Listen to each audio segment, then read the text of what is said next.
స్త్రీలకు రాసిన పత్రిక 3వ అధ్యాయం 13-14 వాక్యాలు. ఆత్మను గురించిన వాగ్దానము విశ్వాసము వలన మనకు లభించినట్లు అబ్రహాము పొందిన ఆశీర్వచనము క్రీస్తు యేసు ద్వారా అన్యజనులకు కలుగుటకై క్రీస్తు మన కొరకు శాపమై మనలను ధర్మశాస్త్రం యొక్క శాపము నుండి విమోచించెను. ప్రార్థన చేసి, పరిశుద్ధుడైన దేవా, నజరేయుడైన యేసుక్రీస్తు సర్వశక్తి నామములో నీ సన్నిధికి వస్తాను ప్రభా. నాయన, ఈ వాక్యం ప్రభా వివరించుటకు, దీన్ని గ్రహించుటకు మాకు జ్ఞానం దయచేయండి దేవా. ప్రభా, ఇది ఆత్మ సంబంధమైన వాక్యముగా పైనుండి వచ్చు మన్నాగా మేము దేవా గ్రహించేటట్టు సహాయం చేయండి. మా శరీరాలు, మా ఆత్మ మనసుని మీ స్వాధీనంలో తీసుకొని మీ కృప మాకు దయచేయమని బల్లారాధనను దీవించి ఆశీర్వదించమని యేసుక్రీస్తు సర్వశక్తి నామంలో ప్రార్థిస్తున్నాం తండ్రి. గల్తీయులకు రాసిన పత్రిక 3వ అధ్యాయం 14వ వాక్యంలో 13-14 కలిసి ఉంటాయి.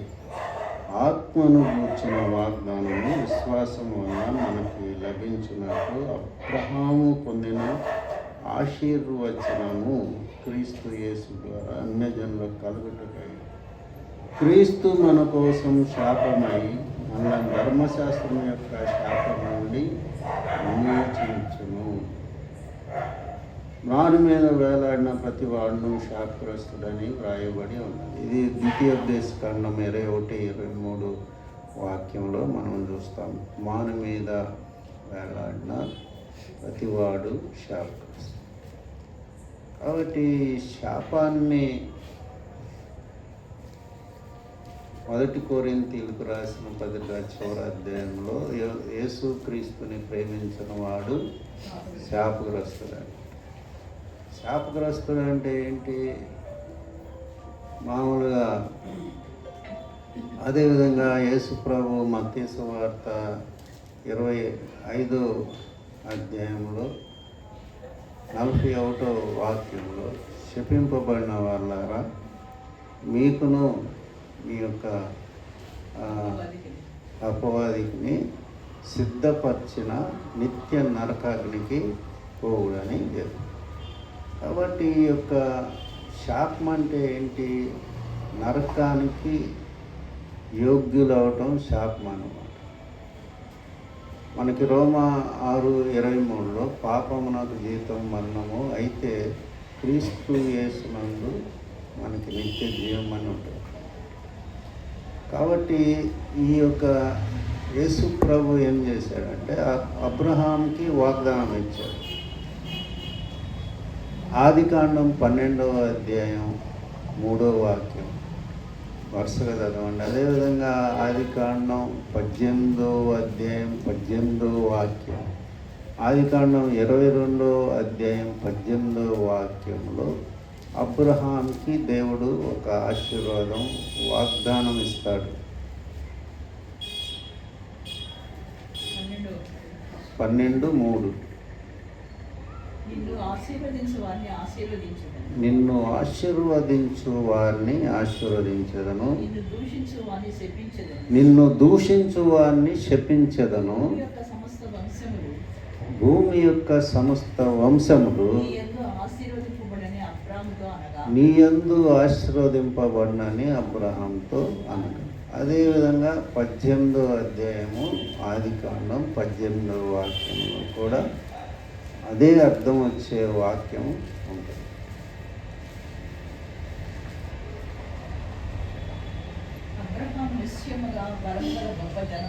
అబ్రహాము నిశ్చయముగా బలం గల గొప్ప జనమగును,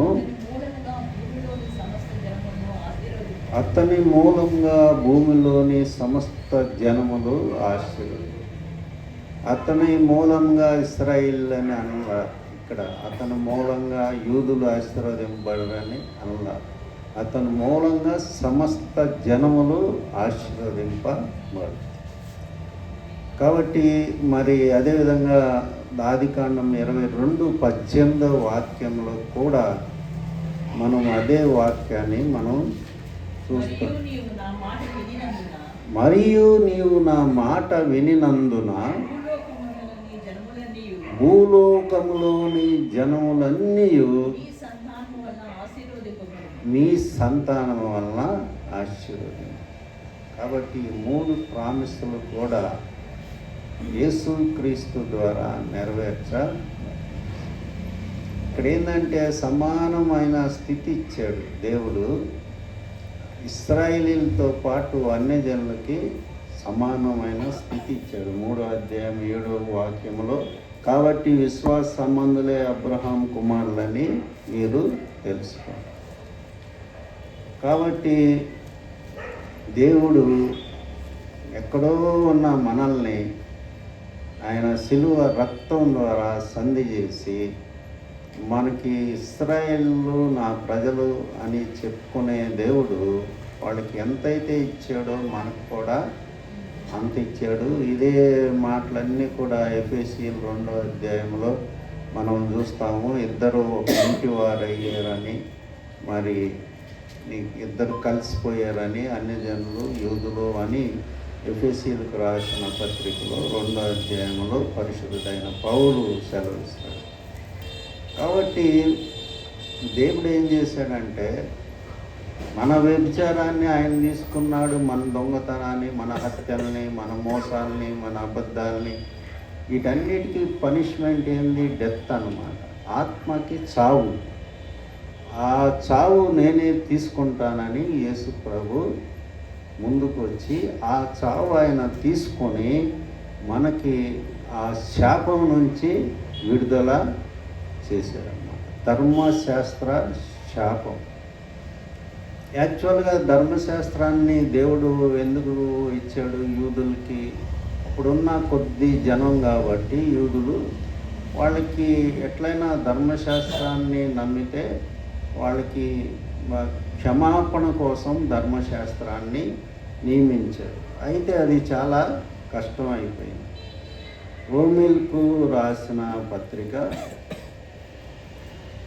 6వ అధ్యాయము 14వ వాక్యంలో, రోమీలకు రాసిన పత్రిక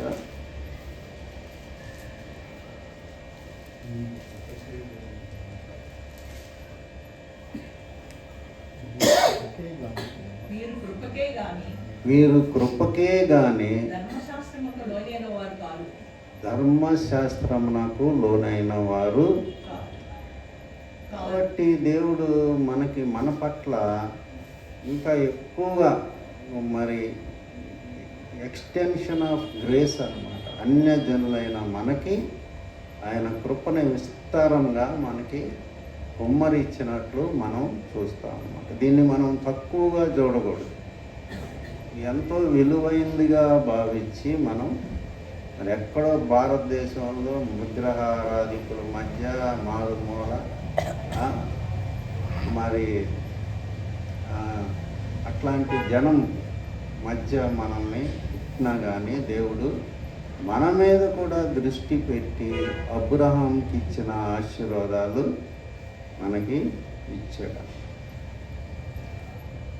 అందుకనే ప్రకటన గ్రంథంలో ఉంటుంది 2వ అధ్యాయంలో అనుకుంటా, మీకు ఇచ్చిన రక్షణని గట్టిగా పట్టుకోండి. ఇంత గొప్ప రక్షణని మీరు నిర్లక్ష్యం చేస్తే ఎలాగూ తప్పిస్తారు. మనోళ్ళు రక్షణ అనగానే సింపుల్గా తీసుకొని నీళ్ళల్లో మునిగి తెల్ల బట్టలు వేసుకొని పలహారం మంచి మామూలుగా చేసే పనులన్నీ చేస్తారు. అది కరెక్ట్ కాదు. మరి కొత్త జన్మ అంటే యూటర్ను తీసుకోవటం. మనం జీవించే జీవిత విధానంలో నుంచి బయటకు వచ్చి కొత్త జీవితం కొత్తగా జన్మించితేనే కానీ ఒకడు పరలోక రాజ్యానికి వారసుడు కానేడని మనకి యోహాను 3:3లో యేసు ప్రభు చెప్తారు. కాబట్టి ఇక్కడ రొక్కం కట్టింది ఎవరు? యేసు ప్రభు. మనం విమోచించడం అంటే ఏంటి అసలు? డబ్బు కట్టాడు మన కోసం, ఎట్లా రక్తం వెలచి చెల్లించాడు అన్నమాట. మనం కొరింథీయులకు రాసిన మొదటి పత్రిక 6వ అధ్యాయం 19-20వ వాక్యం చదివితే, కొరింథీయులకు రాసిన మొదటి పత్రిక 6వ అధ్యాయం 19-20 వాక్యం. మీ దేహము దేవుని వలన మీకు అనుగ్రహించబడి మీలో ఉన్న పరిశుద్ధాత్మకు ఆలయమై ఉన్నదని మీరు ఎరుగురా? మీరు మీ సొత్తు కాదు, విలువ పెట్టి కొనబడిన వారు కనుక మీ దేహంతో దేవుణ్ణి మహిమపరచు. కాబట్టి మనం సింపుల్గా తీసుకుంటాం. రక్షణ అంటే సింపుల్గా తీసుకుంటాం. యేసు ప్రభు భూమి మీదకి వచ్చి రక్తం చెందించి కొరడ దెబ్బలు తిని ముళ్ళ కిరీటం పెట్టుకొని జనాల చేత ఉమ్మేపించుకొని ఎంతో కార్యం ఆడ ఉంటుంది. ప్యాషన్ ఆఫ్ క్రైస్ట్ అనే సినిమా యాక్చువల్గా నేను చూడలేదు, ఎంతవరకు చూడలేకపోయా. కారణం ఏంటంటే ఆ కొట్టుడు చూడలేకపోయా. అది మరి నిజంగా మరి అట్లా కొట్టారో లేదో మనకు తెలియదు, కానీ మరి అంతకంటే ఎక్కువ కొట్టుండొచ్చు. ఎందుకంటే ఈ రోమన్ సైనికులు మామూలు వాళ్ళు కాదు, క్రూర మృగాలు లాంటి వాళ్ళు.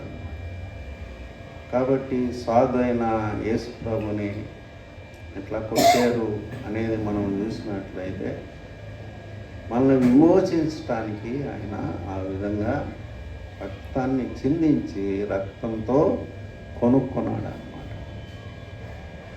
కాబట్టి మనం ఏదో ఇక్కడ తాత్కాలికమైన విషయాల గురించి 24 గంటలు తల బగలు కుట్టుకుంటా ఉంటాం.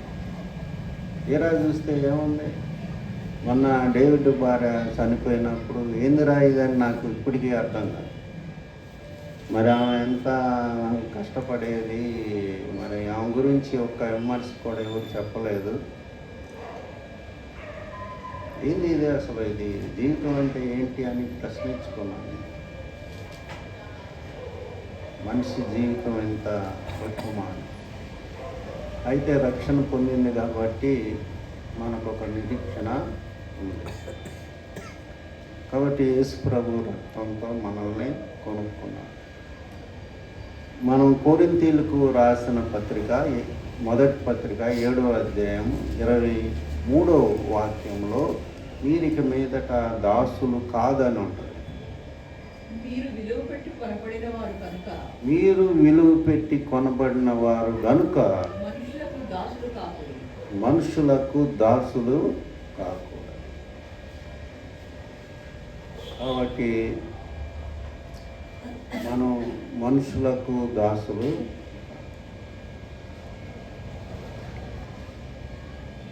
ఈ ఎస్తేరు గ్రంథంలో మనం చూస్తాం, ఆయన ఎవరు ఎస్తేరు వాళ్ళ పెదనాన్న పేరేంది? మొర్దెకై. వాళ్ళు అప్పుడే నమస్కారం పెట్టరు ఎవరికి. అందుకనే అంత మొర్దెకై కోసం ఊరికొయ్య సిద్ధం చేసి హామాను అంత పగ సాధించాడు. వాళ్ళకి అధికారులని ఉండదు, ఏముండదు. మీరు మనుషులకు దాసులుగా విలువ పెట్టి కొనబడిన వాళ్ళం మనం. కాబట్టి మన జేబులో రూపాయి లేకపోవచ్చు, ఒక్కొక్కసారి ఎంతో ఆర్థికంగా మరి ఎంతో హీనమైన స్థితిలో మనం ఉంటాం. అయితే మనం గుర్తు తెచ్చుకోవాలి, మనం విలువ పెట్టి యేసు ప్రభు రక్తంతో కొనబడ్డాం. మనం మోర్ దెన్ బిలియనీర్స్. కరెక్ట్గా ఆలోచిస్తాం. అరబ్ షేకులు, తర్వాత బిల్ గేట్స్, వీళ్ళందరికంటే కూడా గొప్పవాళ్ళం. ఎందుకని? వాళ్ళకి గ్యారంటీ లేదు, మనకి దేవుడు ఒక నిరీక్షణ అనేది ఇచ్చాడు. కాబట్టి మీరు విలువ పెట్టి కొనబడిన వారు. అందువలన మనం ఎట్లా ఉండాలి? గంభీరంగా ఉండాలన్నమాట. క్యారెక్టర్ విషయంలో ప్రతి విషయంలో గంభీరంగా మనం ఉండాలి. ఇతరుల్ని ప్రభు దగ్గరికి నడిపించే పనిలో మనం ఉండాలి. కాబట్టి ధర్మశాస్త్రం అనేది మనుషులకి మరణానికి తీసుకొచ్చిందని ఉందన్నమాట. అలాంటి ధర్మ మనకి యోహాను సువార్త 1వ అధ్యాయం 17వ వాక్యంలో, యోహాను సువార్త 1వ అధ్యాయం 17వ వాక్యంలో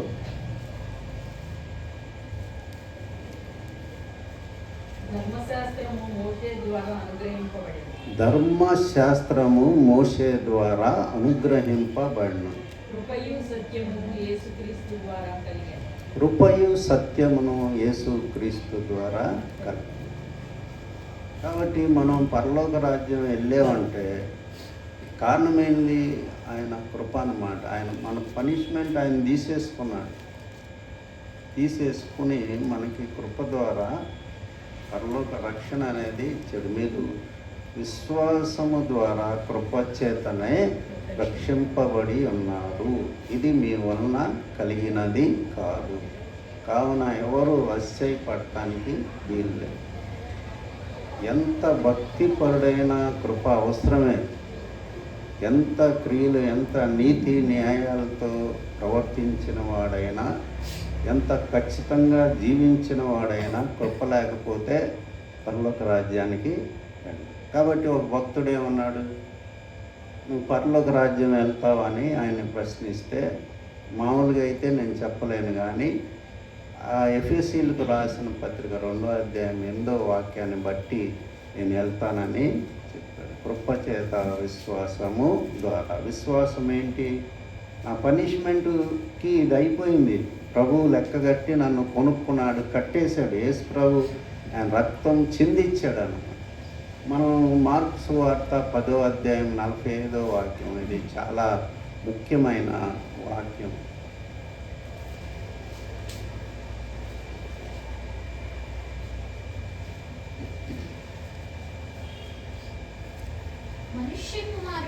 మనుష్య కుమారుడు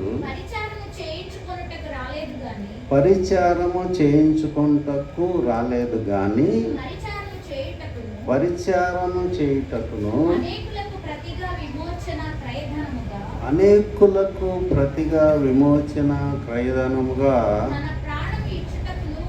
తన ప్రాణము ఇచ్చుటకు వచ్చినన్ను. విమోచన క్రయధనము. ఎప్పుడు ఒక వాక్యం అంటే ఇష్టం. కీర్తనలు 49వ అధ్యాయం 9వ వాక్యం. కీర్తనలు 49వ అధ్యాయం.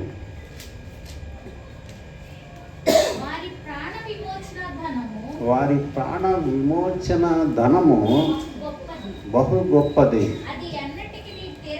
అది ఎన్నటికి తీరక.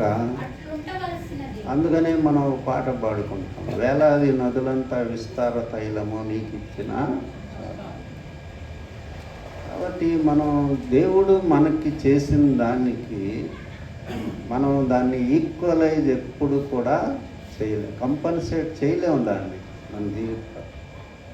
అందుకనే పెద్ద పెద్ద భక్తులు వాళ్ళు చనిపోయినప్పుడు దేవుణ్ణి ఏం అనకపోవటానికి కారణం అదే అన్నమాట.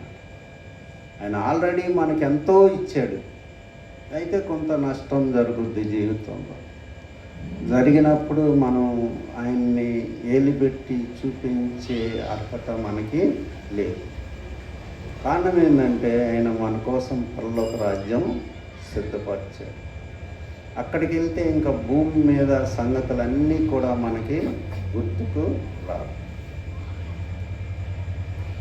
ఈ మాట మనం ఎక్కడ చూస్తాం? ప్రసంగి గ్రంథం 9వ అధ్యాయంలో 5వ వాక్యం అనుకుంటా, బ్రతికున్నవారు చనిపోదురని తెలియను, బ్రతికి ఉండువారు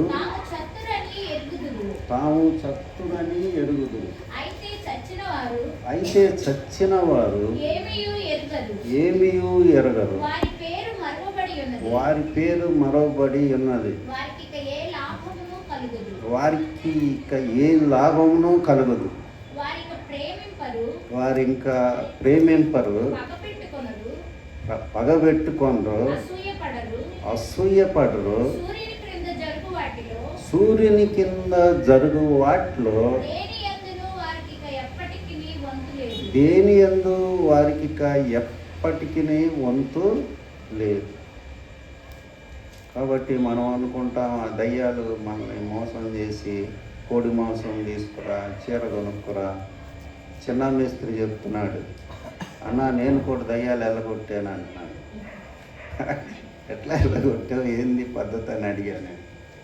ఏం లేదన్నా, కూతు మాటలు తిట్టాలి, వాటిని తిట్టేస్తే నాకు ఇది కావాలని అడుగుతుంది, తెచ్చి ఇటే మనం చీర కోడి మాంసం పెడితే వెళ్ళిపోద్దాం. ఆ దయ్యం పట్టిన వాళ్ళకి కొన్ని డిమాండ్స్ చేస్తారు. నాకు చీర కావాలి, నా పేరు ఇది, నాకు లేకపోతే కోడి మాంసం వండుకు రావాలి. నాకు అనగానే వండుకొస్తే దయ్యం పోద్దంట. ఇదంతా కూడా పెద్ద మోసం.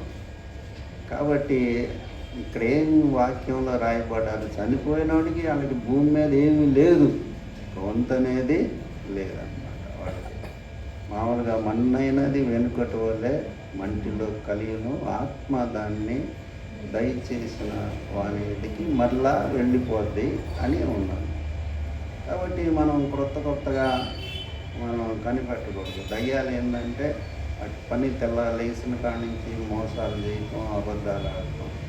కాబట్టి మరి ఇట్లాంటి చాలా జరుగుతూ ఉంటాయి లోకంలో, మోసాలు అన్నమాట.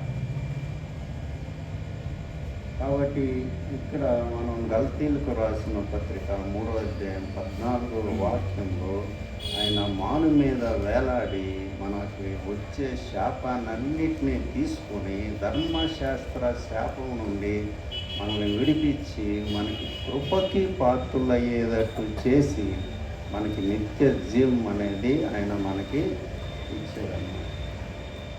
రోమా 7వ అధ్యాయంలో పౌలు చాలా బాధపడుతూ ఉంటాడు. పరిశుద్ధుడైన పౌలు ఏమంటాడంటే, అయ్యో మరి నేను ఒకటి అనుకుంటున్నాను, ఒకటి చేస్తున్నాను, ఏది చేయాలనుకుంటున్నాను అది చేయలేకపోతున్నాను, నాలో 2 నియమాలు ఉన్నాయి, ఒకటి పాప నియమం, ఇంకోటి వేరే నియమం ఉంది, నాకేం చేయాలో అర్థం కావట్లేదు అని చెప్పి 8వ అధ్యాయం 1వ వాక్యంలో చదవండి. కాబట్టి ఇప్పుడు క్రీస్తు యేసునందున్న వారికి ఏ శిక్షా విధియు లేదు. కాబట్టి ఎందుకు లేదు? శిక్ష అంతా ఆయనే తీసుకున్నాడు. మనం చేసిన పాపాలకి పనిష్మెంట్, మన స్థానాన్ని ఆయన తీసేసుకున్నాడు. అదే విశ్వాసం. విశ్వాసం ద్వారా కృపచేతనే మీరు రక్షింపబడ్డారంటే ఏంటి? అదంతా ఆయన తీసి కొట్టేసాడు, అంతే. కొట్టేసాడు కాబట్టి నేనేం చేయాలి? క్రొత్తగా నా లైఫ్ స్టార్ట్ చేయాలి. మళ్ళీ వెనక వైపు చూడకుండా నా లైఫ్ని నేను కొత్తగా స్టార్ట్ చేసి ఏమన్నా మళ్ళీ తప్పిదాలు చేస్తే దేవుని దగ్గర క్షమాపణ అడుక్కుంటూ ముందుకి వెళ్ళాలి. అదే విశ్వాస జీవితం. విశ్వాసం అనే పేరులోనే ఉంది, విశ్వాస జీవితం. విశ్వాసి అనే పేరు మనం ఎప్పుడు కూడా ఆలోచించాం. విశ్వాసులు ఉన్నామండి, 20 మంది విశ్వాసులు ఉన్నారు. విశ్వాసులు అంటే ఏంటి? నా పాపం యేసు ప్రభు కంప్లీట్గా 100% పాళ్ళు ఆయన మీద వేసుకున్నాను. నేను ఇక పరిశుద్ధుడిని, నీతిమంతుడిని, నేను ఇక దేవుని కుమారుడిని. ఎందరైతే ఆయనను అంగీకరించెదరో, అనగా ఆయన నామందు విశ్వాసం ఉంచు వారికి దేవుని పిల్లలగుటకు ఆయన అధికారము అనుగ్రహించాను. కాబట్టి అసీనంతా మనం గుర్తు తెచ్చుకోవాలి. యేసు ప్రభు రక్తం, శిలువ మరణం, శిలువ బలియాగం గుర్తు తెచ్చుకొని నా బదులు ఆయన పడ్డాడు. ఇంకా నేను ఆయనకి మహిమకరంగా నేను జీవించాలి, ఆయన పేరు నేను నిలబెట్టాలి. నేను క్రైస్తవుడుగా ఆయన్ని మళ్ళీ నేను సిలువ వేయకూడదు, మళ్ళీ ఆయన గాయాలు నేను వేపకూడదు అనే నిశ్చయాలతో మన క్రైస్తవ జీవితం కొనసాగించాలి. కాబట్టి ఇక్కడ అబ్రాహాముకి ఇచ్చిన ఆశీర్వాదాలు క్రీస్తులో నెరవేరినాయి. యేసు క్రీస్తులో సమస్త భూమి మీద సమస్త జనములన్నీ కూడా నీ వలన ఆశీర్వదింపబ.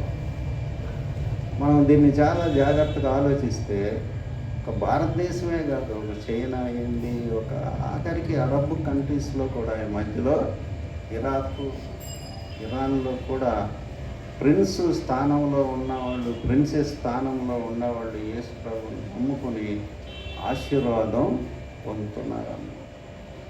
కాబట్టి అబ్రహామునికి కలిగిన ఆశీర్వచనము అన్యజనులకు కలుగుటకై మరి ఆయన సిలువ మీద వేలాడాడు, మాను మీద వేలాడాడు అని ఉంటుంది అన్నమాట.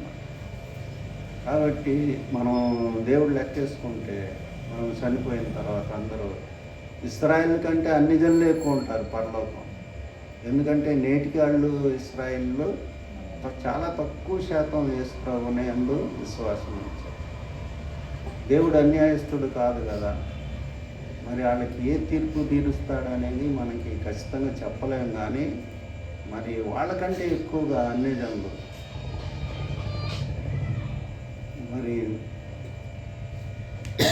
విశ్వాస సంబంధులందరూ కూడా అబ్రహాము 3వ అధ్యాయం 7వ వాక్యం. కాబట్టి మనం ఇంకొక వాక్యం మనం చూసుకుందాం. మొదటి పేతురు పత్రిక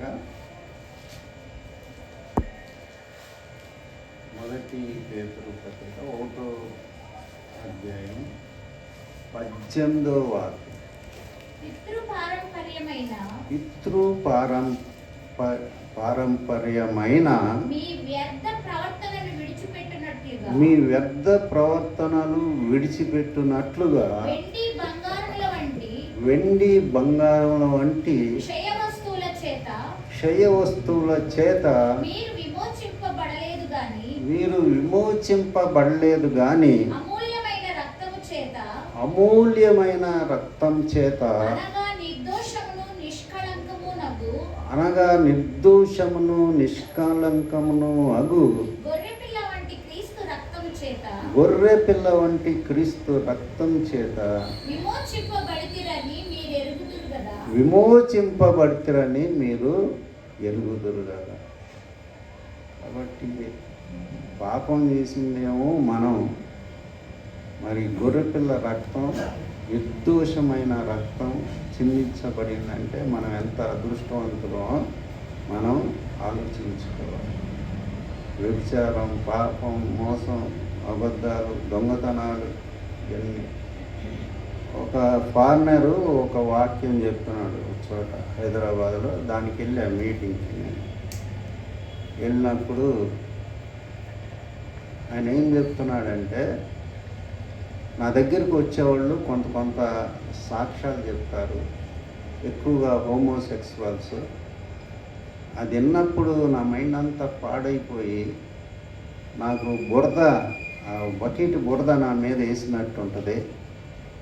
మరి యేసు ప్రభు ఎట్ట తట్టుకున్నాడు లోక పాపాన్ని, ఆయన ఎట్లా భరించాడు. తండ్రి నీ చిత్తం అయితే గిన్నె నా దగ్గర నుంచి, అందరూ వ్యభిచారం, అందరూ తాగుబోతాను, అందరూ మోసాలు, అందరూ అబద్ధాలు ఆయన మీద వేసుకొని మనల్ని పవిత్రులుగా, ఆయన కుమారులుగా కుమార్తెలుగా చేశాడు. యేసు ప్రభు కార్యాన్ని తలుసుకుంటే మనకి చాలా దుఃఖం కలుగుద్ది అన్నమాట. కాబట్టి మనం ఇంటేనే, ఆయన ఏం చెప్తున్నాడు, నేను ఇంటేనే నాకు ఒక రోజంతా మనశ్శాంతి ఉండదు, ఆ ఎదుటోడి పాపాలు మరి ఆయన ఎట్లా భరించాడు. అందుకనే ప్రభువు ఒక మాట అడుగుతాడు తండ్రిని, నీ చిత్తమైతే, నీకు ఇష్టమైతే గిన్నె నా దగ్గర నుంచి తీసివేయను, అయినా కానీ నా ఇష్టం కాదు నీ చిత్తం అంటాడు యేసు ప్రభు. కాబట్టి ఆయన ప్రేమను గురించి మనం మనసు పెట్టి ఆలోచించినప్పుడు మనకి మరి చాలా నమ్మకంగా ఉండాలి యేసు ప్రభుకి. యేసు ప్రభు మామూలు దేవుడు కాదు. ఎంతమంది హిందువులు, ఎంతమంది ముస్లింలు సాక్ష్యాలు వింటూ ఉంటాను నేను ఖాళీ టైం. వాళ్ళ ఇంట్లో నుంచి ఎల్లగొట్టిన మీకు ఆస్తి ఏమి మేము ఇయ్యమన్నా యేసుప్రభుని నమ్ముకుని వదిలిపెట్టకుండా ఉండటానికి కారణం అదే అన్నమాట. ఆయన మన కోసం చేసిన విమోచన క్రయధనం అన్నమాట. రక్తం ఒలికిచ్చాడు యేసుప్రభు, చివరి రక్తం బుక్కువారు. కాబట్టి ఈ వాక్యాలు మనం మనసులో ధ్యానం చేసినప్పుడు ఏమవుద్దంటే ఆయన మీద ప్రేమ పెరుగుద్ది అన్నమాట. మనం జనరల్గా దేవుడు లోకంలో ఎంతో ప్రేమించను కాగా తన ద్వితీయ కుమారుని యందు విశ్వాసం ఉంచి ప్రతివాడు నశింపుట నిత్య జీవం పొందినట్లు ఆయన మనల్ని అనుగ్రహించను అనేది గబుక్కునే చదివితే ఏం అర్థం కాదు. ఎంత విమోచన క్రయధనంగా ఎన్ని బాధలు పడ్డాడు. 30 ఏళ్ళ దాకా తండ్రికి సహాయపడ్డాడు. మనోళ్ళు మారు మనసు పొందంగానే మైక్ కోసం పోట్లాడుతూ ఉంటారు. మేము పరిశుద్ధులం కాదా, మేము భక్తులం కాదా, మేము నీతిమంతులం కాదా, ఆయనే పరిశుద్ధుడా. అందుకనే ఫెలోషిప్లో భక్తి గారి సహవాసాల్లో చాలా సంవత్సరాలు చూసిన తర్వాత ఒక వ్యక్తిని పులిపీట మీదకి ఇన్వైట్ చేస్తారు. కాబట్టి ఆయన చేసిన కార్యము అంతా గొప్ప కార్యం. తర్వాత మనం చూసుకుంటే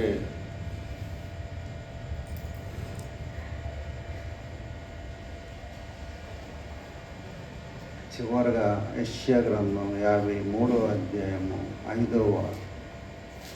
మన అతిక్రమ క్రియలను బట్టి ఆయన గాయపరచబడి, మన దోషములను బట్టి నలకొట్టబడి, మన సమాధానార్థమైన శిక్ష ఆయన మీద పడి, ఆయన పొందిన దెబ్బల చేత మీరు స్వస్థత నుండి అన్నారు.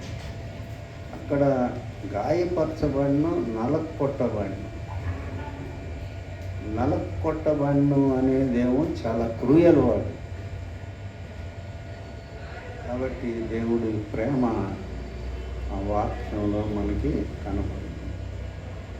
అందుకనే మనం శాప విమోచన చేయటానికి ఆయన మాను మీద దేనికని అబ్రహాముతో పాటు మనకి ఈక్వల్ ఆశీర్వాదాలు అన్యజనులైనా మనకు కలగాలని ఆయన పక్షపాతం లేని దేవుడై మరి మాను మీద వేలాడి అందరినీ ఈక్వల్ చేశాడు. ప్రపంచం ఒక కులాలు లేవు, మతాలు లేవు, దేశాలు లేవు. అందుకని చివరిగా ఒక వాక్యం చదువుకొని మనం ముగించుకుందాం. ప్రకటన గ్రంథం 5వ అధ్యాయం 10వ వాక్యం.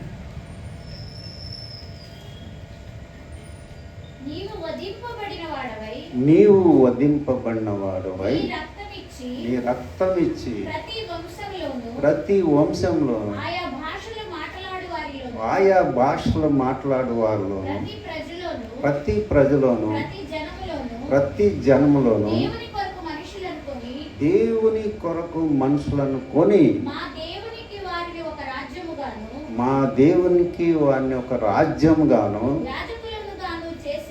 యాజకులను గాను చేసి. కాబట్టి ఒక పాపిని, వ్యభిచారుల్ని, దొంగల్ని, మోసగాళ్ళని, అబద్ధికుల్ని, హంతకుల్ని దేవుడు ఏం చేశాడు? యాజకులుగా చేశాడు. చీకట్లో నుండి ఆశ్చర్యకరమైన తన వెలుగులోనికి మిమ్మల్ని పిలిచిన వాని గుణాశ్రయము ప్రచురణ చేయి నిమిత్తము ఏర్పరచబడిన వంశం, రాజులైన యాజక సమూహం, పరిశుద్ధ జనం, దేవుని సొత్తైన. కాబట్టి ఒకప్పుడు ఉదాహరణకి మనం సమరీ స్త్రీ చూసుకుంటే 5గురిని ఇప్పుడుకి మార్చావు, నువ్వు ఇప్పుడు ఉన్నవాడు నీ భర్త కాడని. అట్లాంటానికి దేవుడు టైం ఎంతో స్పేర్ చేసి ఆమెను రక్షిస్తే ఆమె యాజకులైన రాజులైన యాజక సమూహంగా ఆయన మార్చాడు. కాబట్టి ఆయన మరి మనం లోకం మీద కొంత మనసు పెట్టాలి, కానీ పరలోక రాజ్యం మీద ఎక్కువ మనసు పెట్టి యేసు ప్రభు శిలువ బలియాగాన్ని ఎప్పుడు తలంచుకుంటూ ఉంటే సగం బాధలు పోతున్నాం. ఎందుకంటే మామూలు అవమానం పొందాలి ఆయనకి. కాబట్టి ఆయన మరి అబ్రహాంతో సమానమైన ఆశీర్వాదాలు అన్య జన్మకు కలగటానికై ఆయన శిలువ మీద మ్రాన్లో వేలాడు. ప్రార్థన చేసుకున్నాం.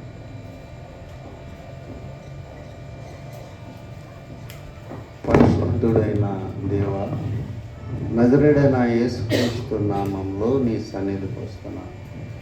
ఇంతవరకు మమ్మల్ని సజీవులుగా భూమి మీద ఉంచామంటే అది కేవలం నీ కృప దేవా. మధ్యలో మాకు ఎన్నో యాక్సిడెంట్లు, వ్యాధులు, బాధలు అయినా కానీ నీ మహాకృప చేత మమ్మల్ని సజీవులుగా ఉంచావు. నీకేస్తూ ఇక్కడ ఉన్న బిడ్డలందరినీ కూడా సజీవులుగా ఉంచావు. నీకేస్తూ దేవా, అబ్రహాంతో సమానమైన ఆశీర్వాదాల కోసం భూమి మీదకి వచ్చి నీ రక్తాన్ని ఒలికిచ్చి ప్రభా, నిర్దోషమైన రక్తాన్ని ఒలికిచ్చి మమ్మల్ని కొన్నామని ఉంది. ప్రతి జనంలో, ప్రతి ప్రజలు, ప్రతి దేశంలో మమ్మల్ని కొని దేవునికి ఒక రాజ్యంగా చేసావని మేము చూసుకున్నాం.